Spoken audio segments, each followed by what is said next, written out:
Welcome everybody to GoLocal Live. I'm Josh Fenton, CEO and co-founder of GoLocal. This is Dr. Ed Iannuccilli. It is.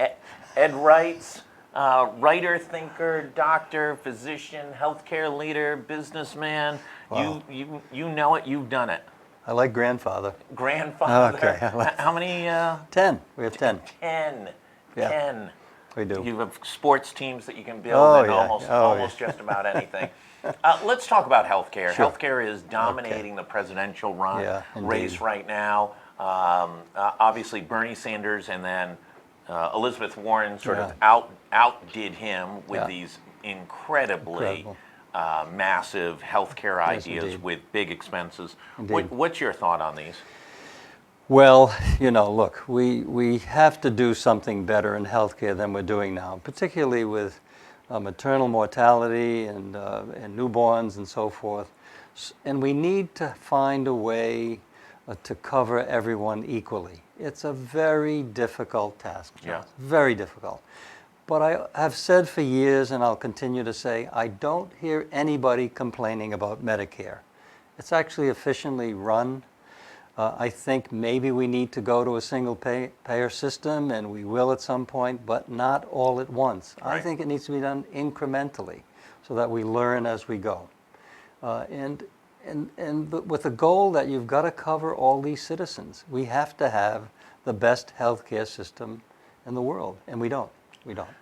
The idea that we could legislate and within 12 months or 24 months flip a switch and dramatically change our healthcare structure all at once would have profound impact on our economy. Yes, indeed. It's the largest sector of our economy. It has implications across everything from CVS to lifespan to massage therapist and everything in between. Indeed. This has got to be thought out with a little pre-planning, I would assume. It needs a lot of planning, and it needs sample studies done in certain areas. Pick Rhode Island. We have 1 million people. Let's try it in Rhode Island. See if we can cover everyone in Rhode Island a little better than what we're doing better than we did previously, but we need to do it a little better with the payer in mind and the healthcare deliverers in mind, and fairness as we go across. It's a very expensive proposition. Doesn't matter how you look at it. It's going to cost money, but it's about health. It's about healthcare. And along the way, Josh, we need to make some difficult decisions. Who gets certain health care, what you do at the end of life, how you make decisions at the end of life, how you educate people to make good decisions about end-of-life care. That all evolves. That doesn't happen overnight. Everybody who's been around a while, remember when John Silber, the president of Boston University, ran for governor of Massachusetts and talked about those very decisions. Who would make those decisions? It was tagged as death panels. It did. That would make decisions on end of life. Yes. Who would get certain treatments when they were 90 years old, Exactly and who would not. Are we now, though, as a country, kind of there that everyone realizes the existing structure just doesn't work? Yeah, well, I think so. I think that's a great question. Are we there? I thought you were going to ask me if we're there with end-of-life decisions. When it comes to you and your family, I don't think so. Yeah. It requires a generation of education. But I think we're there in people realizing that we're the best country in the world. We should do a lot better in managing the health care for our citizens. And as we begin to realize it more and more, we'll realize that there's some pain in the conversion, financial certainly, but the end result, 10 years down the road, will be something much better than what we have now, I believe. Other leading countries are seeing life expectancies growing, longer life periods. We're seeing actually for the first time in the past few years life expectancy decreasing. Just a little bit, But an indicator that maybe something's a little off. Yeah, and life expectancy is way more than it used to be, of course. We understand that. It's the beginning of life. Don't look at me like that. Inside joke. It's the beginning of life. It's immunizations. It's all those things. It's education for taking care of yourself better. That really is a huge effort we need to make, Josh. huge. Let's talk about your writing. Switch over. Yeah, We'll leave okay. Elizabeth Warren's multi-trillion Thank God. dollar cost structure. We'll jump over to your writing. You know, you have found such a voice and such a different experience of what else you've done in your career, whether it was as a physician or as a business person. You found this really great voice that people really connect to. What's it like, not just writing, but getting the feedback that you get on a weekly basis? It's satisfying. It's hugely satisfying. It's rewarding, and it's very exciting. It's exciting because people, I think, want to write their story. They look at me and say, look at this guy. He's writing his story. I can do that. And they're doing it. People call me and they say, how did you start all this? How can I do this? Why should I do this? Which is critical. And everybody should do it, because everybody has a story. Everybody has a legacy to leave. And if you don't write it, then it's gone. So that's a very satisfying piece. And I've seen a couple of people that I've helped get some books published, and it's really good. So I've enjoyed it. What, you know, once you've written about this or that, how do you keep the ideas flowing? What's the motivation? What creates the energy behind it? There's lots of energy, and there are hundreds of topics to look at, just walking down the street every day. Observation is important when you're writing. If you write down what you observe and then the experiences you have in that little area, there are a million ideas, Josh. Absolutely. It's unending, and you know that I won't run out of ideas. We say it about a good reporter. You could take a good reporter and put them on any city block in any city in the United States. Ask them to walk one block, and they can come up with 4 ideas. Yeah, absolutely. Why is that? Why is that store empty? Why does that building look like that? Right. Absolutely. You know, why are there potholes up and down the street? That's always a favorite of anybody in the city of Providence. Why is there so much candy being sold at Halloween? Why is that such a popular holiday? Why is that such a popular holiday? So if you think about it, you can write about that forever. So yeah, no, there are plenty of ideas, and it's always exciting, especially when I get feedback. Yeah. Thank you. And you get big feedback. You don't get a little bit of feedback. You get, well, it's good. You know, often hundreds of pieces of feedback. And also, unlike just about anyone else on social media, you don't have many trolls, haters, or anyone else. People are engaged in a very positive way about, oh, I remember doing that, or my mother took me there, or the one about your mother, what was it? She was taking the... Kleptomaniac. Kleptomaniac. Yeah. They have plenty of money. They want you to take the soap. They want you to take all the sugar and the salt and pepper shake. Yeah, they want you to do that. But you know, everybody said, my mother was like that. My grandmother was like that. God. Oh yeah, they took all that stuff.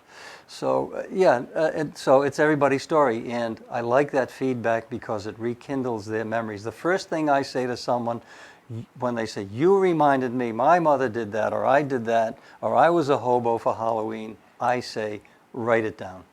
Write your story, because they write it to me, write it for yourself. What is the importance of it? You know, especially, it seems more so in Rhode Island. I don't think it happens in Florida. You know, where the Almacs used to be, those sort of memories of geography and places and times, and I'm sure they happen in other places, but they don't have the length of longevity of we have in New England, of that sort of from one generation to another that connects things, because we're the, arguably the oldest part of the country. Absolutely. And it weaves through family lore. It does. It absolutely does. And that's because it's a small state, it's a small city, and we don't move too much. No. We're hanging around the same places. And we're still hitting the same home runs and the same sandlots, and that's because we're not a very mobile population in Rhode Island, and there are long memories in Rhode Island. I don't know why. It seems like we're unique, but we're really not. What happens is certain sectors of Philadelphia or Boston or New York have the same experiences as we do, more so as a city, because we're small. But I think everybody has the same experiences. There was a statistic in the 80s that 60% of Woonsocket residents had never left the state. Now, by the way, they were on the Massachusetts border. I always thought it was the greatest statistic of all time, that they couldn't trip over the line and go into Blackstone. You'll love this story. I had a patient refer to me from Woonsocket, He said, "Doctor," he said, "the last time I left Woonsocket was 25 years ago. I came to Providence on my honeymoon." I said, "Oh." He said, "This was a long way for me." So that's the Did he stay at the Biltmore when he went on his honeymoon? I'm sure he did. Yeah, he stayed at the Biltmore. Yeah, he of course he absolutely did. You're right. You he couldn't. did. Where else could you possibly say? You go to Winkler's Steakhouse for the big dinner. Mayflower. Yeah, of course. But it's what Rhode Island is about, and I'm not leaving the state. I don't intend to leave. I still enjoy being here. It's okay. Well, it is that ability. You know, it is. Listen, we write about the good and the bad and the ugly here in Rhode Island on a daily basis, and you know, sometimes people say, "Oh, you're too negative on this thing," and I always say, "Listen, what you perceive to be negative, there's somebody else who've called us and wants that story told to make Rhode Island better. They don't perceive it that way." Yeah. But the one thing that is universal about living in Rhode Island, regardless if you get caught in 195 traffic coming in from the East Bay, is it's incredibly simple to live here. It is. You can get everywhere, you can do anything, you Yeah. can have so many different experiences in one day, and there's just really nothing else like it. You could be at the beach in the morning, you could be, you know, climbing over and hiking in the western part of the state, and then be dinner at Capitol Grill at night. Absolutely, and the great entertainment we have, all kinds of shows and music and literature and book signings and authors speaking. Right. It's wherever. I can stay in the East Bay, never have to leave there, and get all the entertainment and great food, everything that I want there. So. And I'm right near the water. Where can you live and be like so close to the ocean? Yeah, so I think we have so much to offer. So I should be on the tourist. Don't you think? You should absolutely. You should. Well, speaking of awards, you were. Did you like that translation? Great. Speaking of awards, you're receiving a significant award. Yeah. Thank you. Coming up in a couple weeks. Yeah, in a week or so, I think. Give us a little detail. Well, it's part of the Rhode Island Hospital President's Award, a Pursuit of Excellence Award, which they give to certain individuals. In this case, it's for my profession of being a physician and spending a career at Rhode Island Hospital and touching all the bases at the hospital since 1965 until I retired.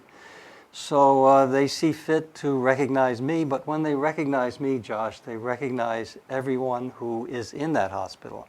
Everyone that I've touched, that have made me better, that have helped me, helped my family, helped my patients.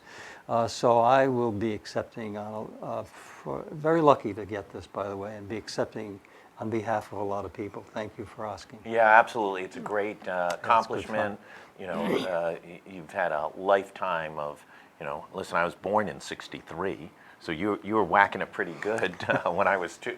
I was two, and Joe didn't come along for another bucket. He's a baby. So it's an appropriate tribute, and we look forward to being there and paying tribute to you. So happy that you're coming as well. Lesson. You talked a little bit about helping other writers.